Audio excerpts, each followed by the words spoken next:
Hey guys, today I'm going to talk a little bit about resumes and why it's important to have a good one.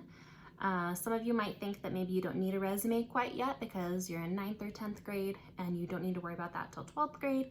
And I'm here to tell you that's not true. So there are a couple of reasons why you might need a resume. Of course, the most obvious would be that you are applying for a job. And if you are applying for a job, an employer would take you far more seriously if you had a professional resume. But that's not the only thing resumes can be used for. They can also be used for scholarship applications, college applications, and you can use them as references for those you need to have write you a letter of recommendation so they know what to brag about. So we're going to talk a little bit about what should be in a resume, what should not be in a resume, and I'm going to break it down just kind of line by line. So please note that resumes are different. So your resume might have things that I don't list here, and you might not use all of the things that I do list. And that's totally fine. Make sure your resume speaks to your strengths. And I'll do a follow-up about some additional details for resumes maybe next week. All right, so what should be in a resume? Your basic resume should just include anything that is relevant to your education or your career goals. So a typical resume includes like your contact information, it includes your objective statement. So an objective statement is basically just a goal statement about your career. And then it also has educational background, your work experience, extracurriculars, and certifications. So when we talk about contact information, your contact information needs to be up to date and accurate. It also needs to be professional. So if it's inappropriate, definitely don't use it.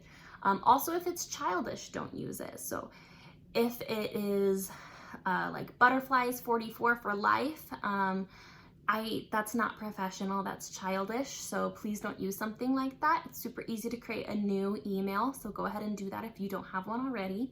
Try not to use your school email because that email will be discontinued after you graduate and sometimes it blocks outside users. So not a good idea to use your school email. Do a professional personal email. Also, you have to include your phone number on there. So make sure your voicemail is professional as well. Don't be snarky or cute, just professional. Leave a message for me. I'll get back to you. Next up, we've got your objective. So the objective, sometimes people get caught up on, but just don't overthink it.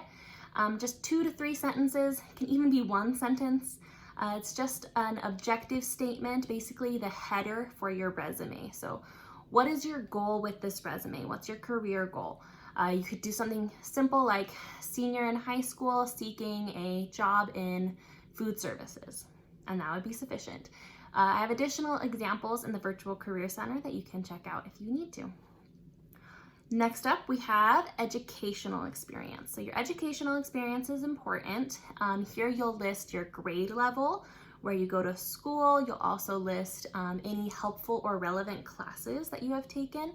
Some classes that would be relevant for this would include like your business computer applications class, media technology, speech, communications.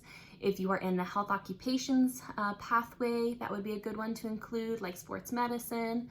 If you have taken the computer science principles class, all those would be really good to include here. Basically, any class that gives you a career skill is relevant. Next up, we have your work experience. So work experience can be tricky because some of us feel like we don't have any work experience. That might be true. However, we can get a little bit creative. So if you have babysat for your family before or for a neighbor, that can work as work experience. Also, if you have like your own lawn mowing company, that works totally fine. Or if you rake leaves for your neighbor, if you have volunteered somewhere, those are totally good experiences to include. If you genuinely feel like you don't have any work experience, reach out to me and I can try and help you brainstorm something, or you can skip it, but I would encourage trying to come up with something creative to include there. Next up, we've got extracurriculars. So extracurriculars can be a range of things. So it can be a school-related activity or it can be a non-school related activity. Some examples would be like marching band, piano lessons, karate, if you're in a sport, especially if you got a varsity letter. Also, if you are a captain of a team, that's a big deal, or if you're a leader of a club, but just being a member of the club or the team is good also. This is one that you need to update every single year because you're probably going to be involved in new different things each year, or at least I would encourage you to try new things each year. And your senior year, when you're filling out scholarships and they ask you to list your extracurricular activities, you might forget the club that you were in when you were in 9th or 8th grade. All right, next up we've got certifications. So certifications, a lot of people feel like they don't have any certifications. That's probably not true. If you were in Skyview for your 9th grade year, you probably took business computer applications and you had the opportunity to get some Microsoft certifications, so that would be a good thing to include here. Also, if you took media technology your sophomore year, that would be a good thing to include. If you are in the health occupations pathway, you might be CPR certified. If you are in the culinary pathway, or if you've had a job in food service before, you might have a food handler's permit. Those are all really good things to include. If not, no sweat, you can skip that part too. All right, the last thing I'm going to talk about is references. So references are not necessary for your resume, but they might be a good idea to include. I would say no more than 3 references should be included, and you need to make sure those references are professional and they are not a relative or friend of yours. So if they were your supervisor, that's great. If they're your teacher, your counselor, a mentor, a boss, anything like that, that would be perfect. A coach, but not like your cousin or your uncle or your mom. So none of those would be good references. However, if you work somewhere and your uncle actually happens to be your supervisor, then it's appropriate. You also need to make sure that you tell your reference that you're using them as a reference so that they are warned.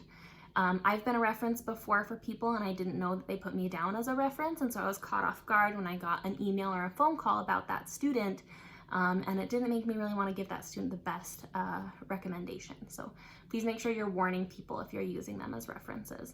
If you don't know who to use as references, that's okay. You can put references available upon request.